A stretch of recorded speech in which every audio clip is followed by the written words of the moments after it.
አንዳንድ ሰዎች ለምንድነው ከሌሎች በበለጠ በጣም ያበሳጩን ወይም የሚያናድዱን?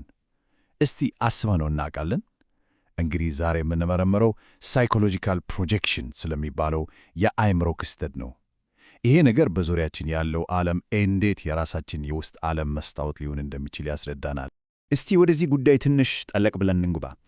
ለምሳሌ ለአንድ ሰው ባህሪ ከልክ ያለፈ በጣም ኃይለኛ ስሜታዊ ምላሽ የሰጠንበት ጊዜ የለም? ያ ሰው ያደረገው ነገር ቀላል ሊሆን ይችላል፣ ግን እኛ ውስጥ የፈጠረው ስሜት በጣም ትልቅ ነው።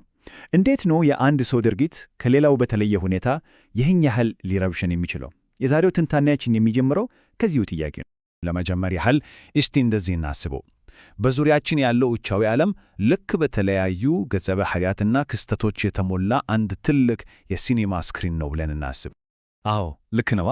አንድ ሰው ትዕቢተኛ ወይም ባለጌ ነው ብለን ስናስብ ፍርዳችን እኮ ፍጹም ትክክለኛና በማስረጃ የተደገፈ ነው ይመስለናል። የምንሰጠው ምላሽ ሙሉ በሙሉ በዚያ ሰው ድርጊት የተነሳ የመጣ ይመስለናል።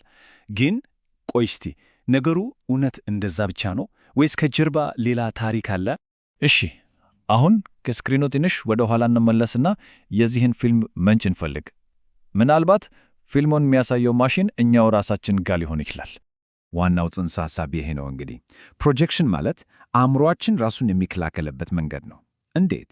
በውስጣችን ያሉ ነገር ግን ልንቀበላቸው የማንፈልጋቸውን ወይም መኖራቸው እንኳን የማናውቃቸውን ስሜቶችና ባህሪያት ወስዶ በሌሎች ሰዎች ላይ ያላካቸዋል። ይህንም በቀላሉ ለመረዳት የፊልም ፕሮጀክተርን ምሳሌ እንውሰድ። አእምሮአችን ፕሮጀክተሩ ነው ምስሉን የሚያሳየው። ፊልሙ ደግሞ በስዑር አእምሮአችን ውስጥ የደበቅናቸው ስሜቶችና ባህሪያት ናቸው።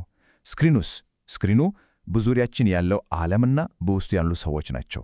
እናም በስክሪኑ ላይ የምናየውን ድራማ፣ አስፈሪም ሆነ አስደናቂ ታሪክ ስንመለከት ምንጩ ከኋላችን ካለው ከራሳችን ማሽን መሆኑን እንዘነጋለን። እሺ ጥሩ። ታዲያ በዚህ ፊልም ላይ ያሉት ይዘቶች ምንድናቸው? በሌሎች ላይ የምንጭናቸው ወይም ፕሮጀክት የምናደርጋቸው የተወሰኑ ባህሪያትና ስሜቶች የትኞቹ ናቸው?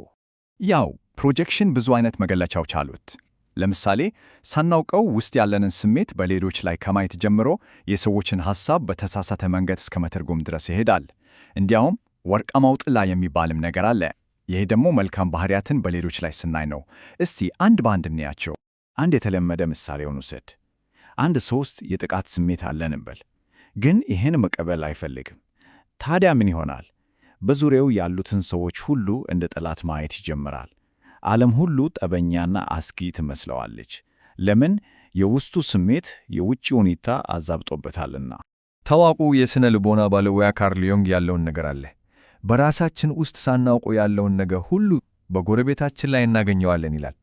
አስቡት እስቲ፣ ያልተቀበልነው የራሳችን ክፍል ከውጭ ሆኖ የሚገጥመን ይመስላል። ግን በጣም የሚገርመው እኮ ፕሮጀክሽን መጥፎ ነገሮችን ብቻ አይደለም ያሳየን፣ አዎንታዊ ባህሪያትንም ጭምር እንጂ። ለምሳሌ የራሳችንን ጥንካሬ ወይም የፈጠራ ችሎታ ሳንቀበል ስንቀር ሌሎችን እናደንቃለን። ዋው እንዴት እንደዚህ አይነት ተሰጥኦ ሊኖራቸው ቻለ እንላለን። ይህ ነው ወርቃማው ጥላ የሚባለው፣ የራሳችንን እምቅ አቅም በሌሎች ላይ እያየን መሆኑን ሳናውቅ ማለት ነው። እሺ ታዲያ ይሄ ነገር የሆነ መሆኑን በምን እናውቃለን? ዋናው ምልክት ይሄ ነው፣ ተመጣጣኝ ያልሆነ ስሜታዊ ምላሽ።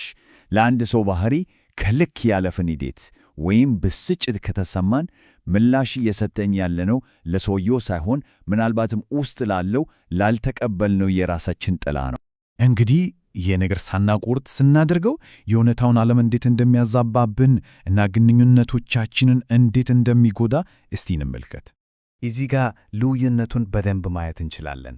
በተጨባጭ እውነታ ሰዎችን እንዳሉ እናያቸዋለን። በፕሮጀክሽን ጊዜ ግን የራሳችንን ያልተቀበልናቸውን ነገሮች ነው በላያቸው ላይ ምንጭ ነው። ይሄ ምን ያደርጋል? እውነተኛ ርኅራኄን ያጠፋል። ምክንያቱም የተነጋገርን ያለነው ከሰውየው ጋር ሳይሆን ከራሳችን ጥላ ጋር ነው። እናም መጨረሻ ላይ እኔ እኮ ፍጹም ነኝ የሚል የሐሰት ምስል እንፈጥራለን። በአጭሩ ፕሮጀክሽን በምናስበው ማንነታችንና በእውነተኛው ማንነታችን መካከል ትልቅ ግድግዳ ይገነባል። የራሳችንን ድክመት ከማየት የሚመታውን ምቾት ማጣት ስለምንፈራ ከእውነተኛው ማንነታችን እንሸሻለን። እሺ ታዲያ ከዚህ ጨለማ ክፍል እንዴት እንወጣለን?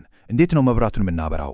አሁን የምናየው ወደ ስነ ልቦናዊ ብስለት የሚወስደውን መንገድ ነው። መፍትሄው ፕሮጀክሽኖቻችንን መመለስ ነው። በሌሎች ላይ የጫናቸውን የለተፍናቸውን ባህሪያት ወደ ራሳችን መመለስ። ልክ ነው፣ በስክሪኑ ላይ የሚታየው ፊልም ከራሳችን ፕሮጀክተር ነው የሚመጣው ብሎ ማመን። እና እተኛ የስነ ልቦና ብስለት ማለት ይሄ ነው። በሌሎች ላይ ስናይ የሚያበሳቹን ነገሮች ቆይ እስቲ ይሄ ነገር እኔ ውስጥስ የለም ወይ ብሎ ለመጠየቅ ድፍረት ማሳየት ነው። ራስን በታማኝነት የመመልከት ጀግንነት ነው። ስለዚህ ይሄ ትንታኔ አንድ ትልቅ ጥያቄ ጥሎልን ያልፋል። በሰዎች ላይ የምናያቸውና የሚያስቆጡን ነገሮች ምናልባት የራሳችን የተደበቁ ማንነቶች ነጸብራቅ ቢሆኑስ? እስቲ ስለዚህ ጉዳይ በጥሞና እናስበት።